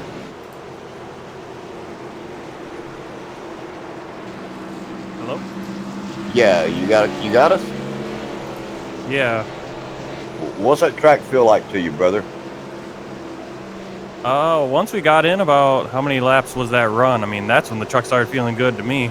Just before we got that yellow flag, I felt really good in the truck. I was hoping it would just stay green the whole way and people would start falling off. Yeah, I think y'all got about 30 some laps on that last run. Well, we're hoping you do really well out there. We're gonna go ahead and let you go back to where you are. Hopefully you have a good finish, and we'll be talking to you here at the end of the race. Yeah, hopefully we'll see what I can do on these fresh tires. Good luck, gentlemen. Yep. We're about half a lap away from the restart. Yeah, Chris James did get the free pass under that caution. And it looks like Ryan Branch, Andrew Marsh, and Zach Smith all took the wave around. So we're going to restart with 15 lead lap trucks. I don't know if I'd have done that. I mean, getting on the lead lap's one thing, but now you're stuck on them old tires. Now they're banking on a quick caution here. That's pretty much their only chance. Yeah, And that trip through the grass that Robert Armstrong took cost him a lap. He's in the free pass spot right now, but was running up in the top 5 and there's a lap down. Here we go. Restart with 11 to go. And Chris James wastes no time to make it 3 wide if he goes on the high side. And Eric Weatherholt's trying to stick his nose under Jeremy Hubble. Like Casey Drake's all the way on the apron. He gathered it back up. Look at this club. It's time to go, boys. It ain't time to sit around and hope you can get something. It's time to make something happen. There's no saving anything now. Oh, somebody, who's that in the wall? It's 69. Mitchell Briggs. Oh no. He was having a pretty decent race. Under control, but he's in a lot of spots. My grandfather used to tell me either crap or get off the pot. That's what these boys are going to have to do right now. I'll tell you what, James Aurelio is really putting a bumper to Eric right now. Looks like Chris James is fighting to get around the 3 truck of Armstrong. James up in 11th. And of course, he's not gonna have any patience. He's gonna try to fly by these guys as soon as he can. Well, he started 12th, and he's only gained 1 position. James Pandolf started 11th. He's up in 9th. But anybody know where Matt Kleinschmidt's at, who started 15th? The 7th. He's up to 7th. I told you. You don't know he's in the race till the end of it. I got a 3-truck battle for 3rd. Weatherholtz, Lorello, and Lemon. That's kind of how Harvick used to be back in the day. Maybe Matt can be a closer here. All signals out. As Johnson comes off turn 4. We'll have 7 to go this time. I believe Hepple is not going to save anything now. He is gaining on him. He was close to gap. Yep. 2.5 tenths last time around. He gets that truck in front of him, he's going to be mirror driving, that's for sure.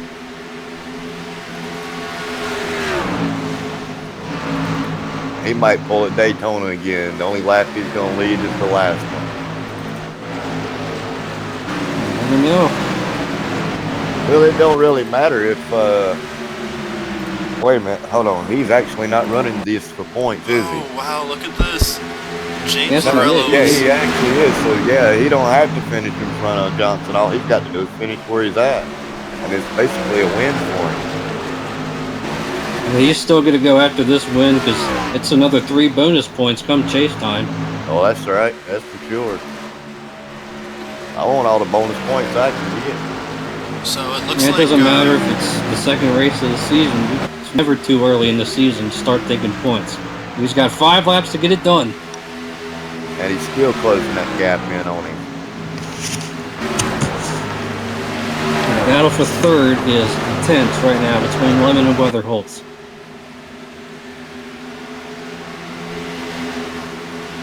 And it looks like Chris James is still stuck in the 11th position. Yeah, that caution was not what he needed at all. He's got to be one frustrated driver right now. Yep, sometimes the short bit wins, sometimes the short bit loses. Pebble right in the tire tracks of Eric Johnson off turn 2. I believe he's going, oh, what in the world are they doing behind me? 3 wide. Oh. Martin Wenzel, Lorilio, and Lemon all back here making a mess. That was close, and that's not what Jeremy Hebel wants to see. Because remember, if the caution comes out now, that'll be the end of the race. It will. Coming down here with now 3 to go. And these drivers know there's 3 to go, so they're not going to back off. He's looking to the outside as they go into turn 3. He's probably looking to make this crossover move. Here he comes. He's got up to the Bumper, so close. I'd cross 5 bumps off of the lead. Coming to 2 to go. We're going to find out if that high line's faster than the short way around the track, because he is not coming off that high line. And Johnson slide up in front of him. Not If quite. If he does, he's going to get turned. I wonder if that was a strategy move. Well, we've on seen the plenty of 33. photo finishes at Atlanta Motor Speedway. Oh, they are almost side by side. Setting up for one right now. White flag in the air. Ebel, this is your only shot, brother. You might want to do the crossover move. Oh, they almost touch. Who's going to have the advantage off of turn 2? Looks like Pebble trying to pull ahead. And he's got him. He's got him. Come on, Hebel, do it. Come on. Johnson's going to have to dive hard into turn 3. And Hebel has secured his lead by almost a half a truck. Oh, yes. Turn 4, Hebel's got it, and he's going to make it 2 in a row. And that's how you do it. It don't matter if you win one, run one lap and win. You can always get it done on the last lap. Now, that's the only lap he's led, and that's the heck of a finish. Man, how about that? The first 2 races of the season, not only does Jeremy Hebel win, the only lap he leads is the last in both races. That's the only lap That's that how you matters, get it boys. done, brother. Wow, what a finish. And that's my driver, I told you. And believe it or not, Matt Kleinsmith finished 6th. See the rest of the... So Mike Lemon 3rd, James Lorello 4th, and Martin Wenzel a top 5. He did. That's the way to hang in there. Kleinschmidt 6th, Marvin Winfield 7th, Pandolf 8th, Weatherholtz 9th, and Chris James fought his way back up to 10th. Who's got Jeremy? Bring him on in. I'll let y'all sort everything out here real quick. I'll be right back. I'll pull Jeremy Hebel in here.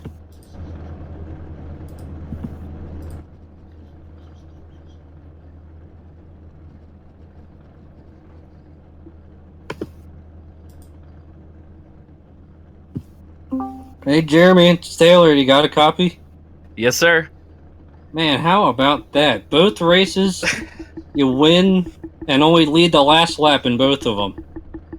Yeah, that another hell of a finish there. I didn't really think I had anything for him. I was driving the wheels off it there those last 10 laps that we had, and I thought I was going to finish second, but I can't believe I got around him.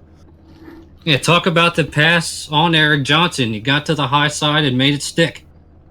Yeah, I was, kind of searching the entire race to figure out what lines to run, especially when we got on those long runs with the track wearing these tires out and the trucks just sliding around everywhere.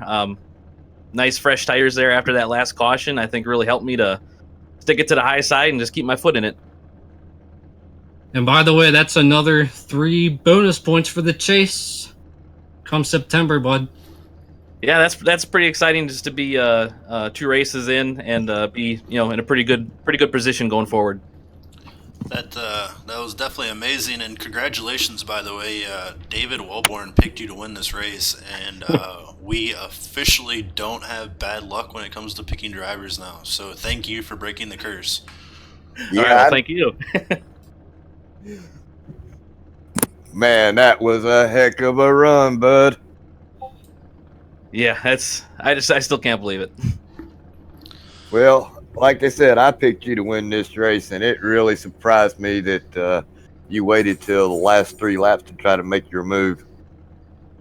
Yeah, I was, like I said, I was trying to just kind of feel the car out and learn it on these long runs. I ran some long runs in practice, and I actually was a little worse off than what I was when we had like a 40 lap run there. So just trying to keep it straight, keep it off the wall, and that caution really saved us. I was kind of not looking forward to possibly pitting under green there, but with fresh tires on it, I felt like Superman, and I went for it. Yeah, I noticed during practice you did a lot of coming in and trying to stop for pit stops, and you looked to me like you wasn't none too happy about trying to pit under green.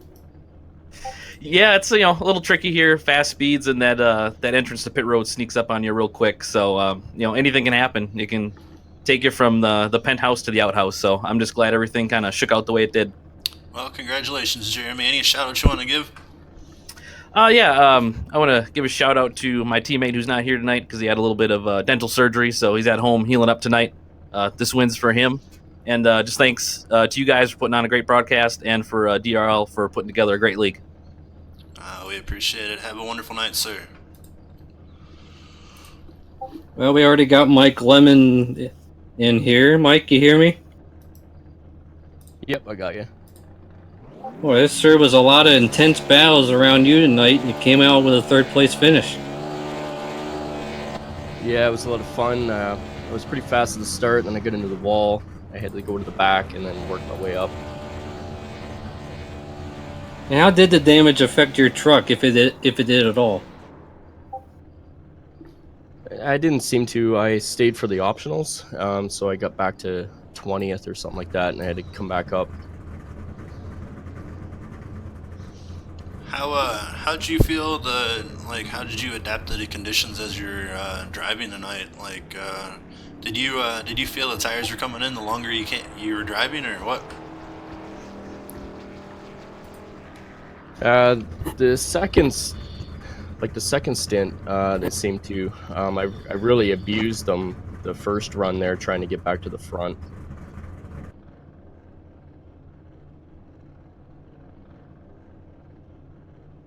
Shout outs you want to give tonight?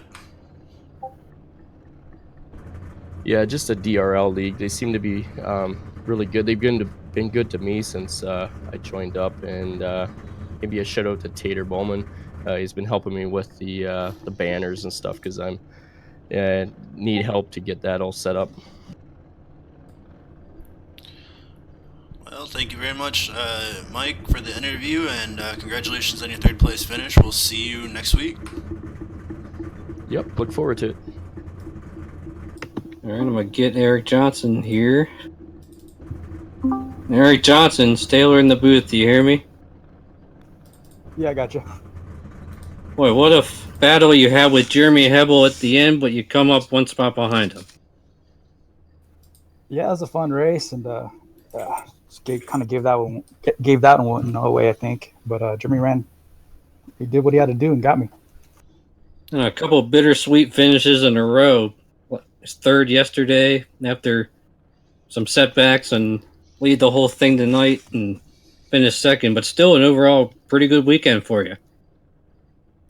Yeah, Atlanta's been pretty good this week for me. Wish it would have stayed green. That was kind of fun trying to keep it on the track with those old tires. But, man, just let that one go.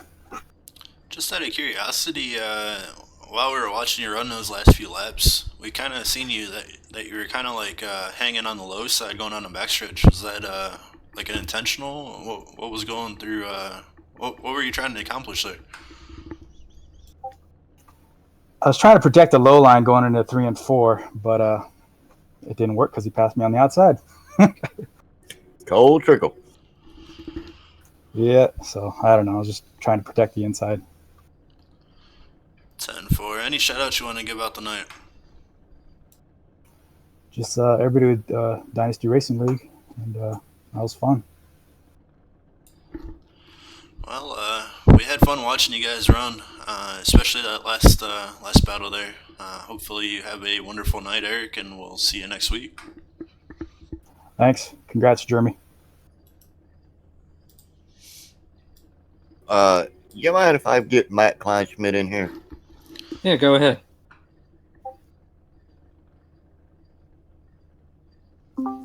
Hey, Matt, you got a copy? This is David up in the booth. 10-4. Hey, brother, you started 15th, and I told everybody you was a sleeping giant. Nobody knows you were in the race till almost the end of the race, and you ended up finishing in 6th position. So tell us how that feels, brother. Well, it feels pretty good. I intend to qualify good, but I just can't seem to get it, especially at this track, and just keep my truck clean and work my way up through the field. Well, you did an awesome job tonight. You got anybody you want to give a quick shout out to? Just Winona Road and all the guys at DRL for inviting me to the league and let me race in here.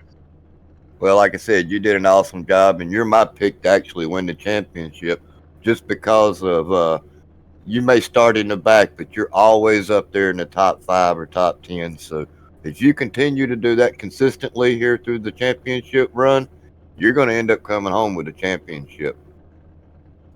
Yeah, I hope I can. Hope I can remain consistent. All right, man. You have a good night now, all right? All right, I appreciate it. Thanks. Yes, sir. You're putting some added pressure on, huh? Well, I like his driving style. He is calm, cool, and collected. Just like you said, he may not qualify well, but he can sit there and he can ride and he can let people pass him and then let them burn their stuff up, and he'll just pass them back when it comes time to pass them because they done used their crap up, and he's sitting there and he's smiling like a catbird. Started 15th, gained 9 positions. That's how you win championships. And he kept it on the lead lap. And there was no damage to his vehicle. Yep, there was not a mark on that truck at all. So he's going to get some bonus points if he never clipped the grass or anything. Yeah, that's right. Let me just take a quick look here, and I'll tell you. Mac Kleinschmidt did run through the grass 1 time, so he will not get the bonus points. Yeah, I see he got a 1X. Yep. And that's a crying shame on that. But he got other points, and that's all that matters right there. It looks like the only guys that got a 0X were our top 3. Yeah, Eric Johnson, Mike Lemon. I can't see actually who was. And Hebel. Believe it or not, John Mullins actually got a 0X. And he didn't even take the green flag tonight. Oh, well. And Mark Vega, so we know that he didn't take the green flag as well. So yep, he was. Yeah, you got to hand it off to them top 3 drivers then, as they completed their runs. They kept their truck clean. They avoided the grass. So they did a really nice job. You're going to pick up some extra bonus points there as well. So can somebody track down Ryan Branch and bring him on up? Yeah, that's not a problem.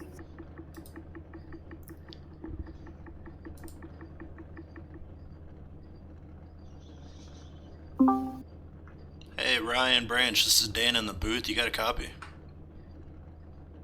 Yeah, what's going on, man?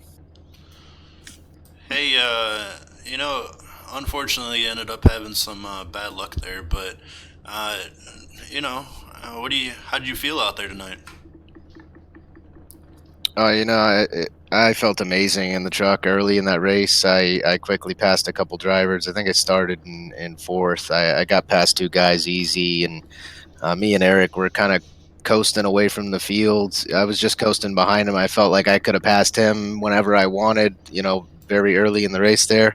And as our lead grew on the field, just before that first caution came out, I rubbed the wall coming out of turn 4. And then the caution came out immediately afterwards. And I thought I could avoid getting all the optional repairs just to try to preserve position so I didn't get caught in a big wreck in the middle of this race. And I should have done, I think Mike Lemon had the same issue. I should have done what he did and just got all the repairs and fought my way through the field, because I came up on a couple guys there, after the pit stop and things like that, and I was just flying past people. I think I made a green flag pit stop earlier than a couple guys, and I ended up gaining like 8 positions before that next caution, the caution towards the end of the race. Before that one came out, I gained about 8 positions on that, so I felt really good in the truck. Just unfortunate hitting the wall like I did. Yeah, Well, you still finished on the lead lap. I did. So I made that pit stop early enough. I think I was one of the very first guys in, and I probably had a chance to run 10 to 12 laps on fresh tires. So the 8 or 9, 10 people that came in after me but didn't wait till the caution came out, I had already gained so much time, I passed every one of them. Yeah, Well, that caution wasn't really your friend. You did a nice job out there. Yeah, Ryan, you got any shout outs you want to give out before we let you go tonight? No, just thanks to everybody in the DRL, all the drivers that come out every week. And, I say it on my broadcast on Tuesday nights. It's, kind of grown into a little family here. It's awesome. All the guys try to help each other out. And it's an awesome environment to race in. And thank you guys for broadcasting. And huge thanks to Winona Road, our sponsor for the Truck Series. 10-4, Ryan. Have a wonderful night. See you next week. Thanks, buddy. We'll see you then. All right, guys. You think we're good to wrap it up? I'm ready to wrap it up if you are. All right. Let's. All right. Well, let's real quick go through the final rundown. Of course, Jeremy Hebel, our winner. Eric Johnson, second. Mike Lemon, James Lorello, Martin Wenzel, the rest of the top 5. Followed by Matt Kleinschmidt, Marvin Wingfield, James Pandolf, Eric Weatherholtz, and Chris James, the top 10. Jeffrey Meyer, 11th. Mitchell Briggs, 12th. Zach Smith, 13th. Ryan Branch, 14th. Andrew Marsh, 15th.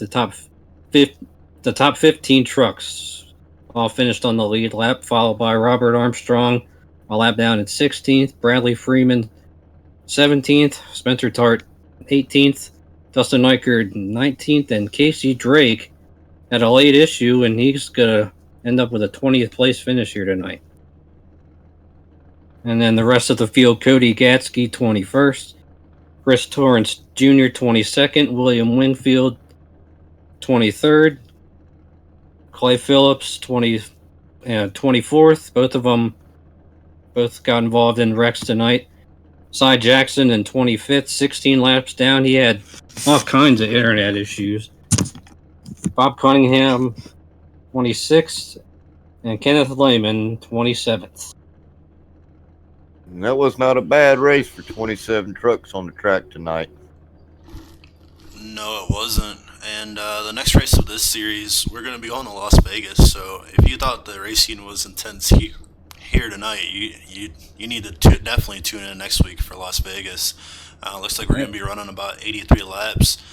It's going to be myself, Daniel, and Taylor in the booth. Possibly we might get David to come back and guest star with us again. But Taylor, what do you think we need to look forward to next week at Vegas? Well, that's going to be a fun one, I guarantee you. Because the limited amount of horsepower in these trucks, they can run practically wide open around this racetrack, around Las Vegas. So, it's going to be fun to watch, no doubt about it. Definitely agree with you there. And then looks like the next broadcast we will see will be David Wellborn and Chris James at Las Vegas for the Las Vegas 150 for the Northeast Ohio Ghostbusters Grand National Series. David, what do you think we need to look forward to there Monday? Probably about a lot of the same that we had at Atlanta Monday night. That track's going to be slick as well. And if we get into some hot temperatures like we had this Monday night, I look to be barely hanging on to that truck around, or the car around 20, 25 laps. It's going to get really hairy. And then you're going to have probably anywhere between 35 and 42 laps that you can possibly make before you're going to have to stop, because you're going to have to take gas. There's no way around that. But the 42, 45 lap mark, that's just for your tires, because if you're out there that long, it's going to be a handful, because I've already done some practicing in it. And you get up around 40 laps on it, you better be hanging on to that steering wheel really, really hard. Oh yeah, I agree with you there, 100%. Um, Anything else you guys want to add before we roll credits? Well, I just let you know that I'll be here every night you need me, as a backup, just in case one of you don't show up, or if you need me to stream. Uh, Other than that, that's all I've got. I appreciate it, man. Taylor, any last wise words, sir? Well, if these first two races go, or if next week goes the way these first two races have gone, then we might as well pick Jeremy Hubble to make a pass on the last lap on that one. And don't jinx him already now. Yeah, I know. Commentator jinx, that would really be rough. But I mean, it's certainly going to be fun. 10-4 Taylor. For the credits we have from DRL TV, we'd like to thank our owners of the series, James Pandoff and Tater Bowman. They do a great job with everything. I need to thank Martin Wenzel and Jordan Gonzalez as far as all the technical and graphics that we see here. The broadcasters, on Monday, it's David Wellborn and Chris James. Tuesday, it's it's Ryan Branch and Martin Wenzel. And then Wednesday nights, you have myself and Taylor. Administration, like all of us in the administration, we try to do a good job to keep the racing tight and whatnot. Admins for the Fastlane Cup Series, Tater Bowman does a wonderful job keeping those guys, keeping all of us straight out there on the Cup Series. Myself, Monday nights for the Northeast Ohio Grand National Series, and Ryan Branch and Mark Vega for everything they do in the Truck Series. So with that, guys, I wish you a good night, and we'll see you next Monday. All right. We'll see you next week. 10-4.